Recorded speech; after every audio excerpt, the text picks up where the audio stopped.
of you. What Bruce meant to say is I have a large portion of Arlington in my Senate district, but I also have a tail of my district that goes up the Potomac River. So I have part of McLean and Great Falls and parts of Loudoun. So for all of you who might be from outside of Arlington,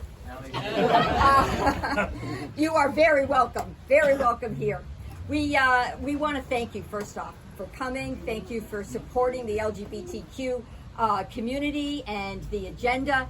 We are still working very hard in Virginia to make sure our state remains a welcoming state. We made big transformational changes after the Democrats took control of the House a few years ago. I guess it was 2019.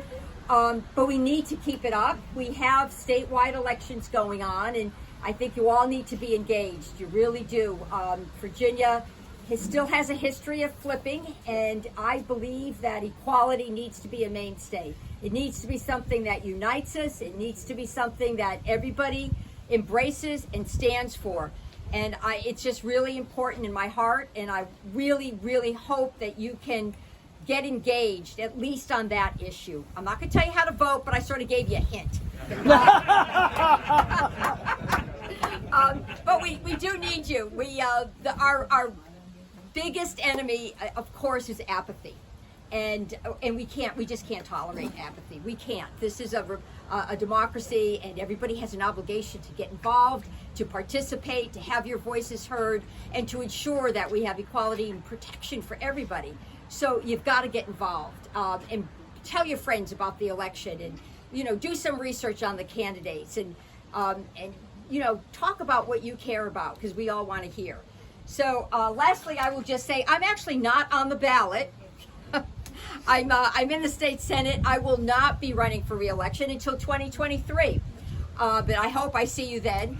I want to continue my good work, I think, in workforce protection areas, paid family leave, paid sick days, expansion of health care so it can be affordable to everybody and portable.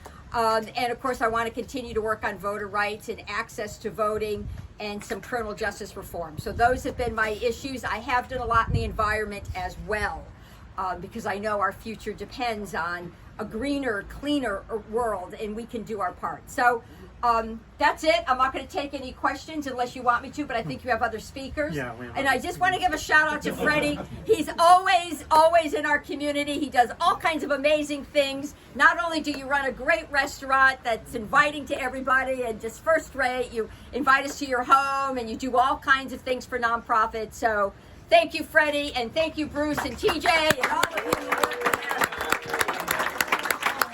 Thank you.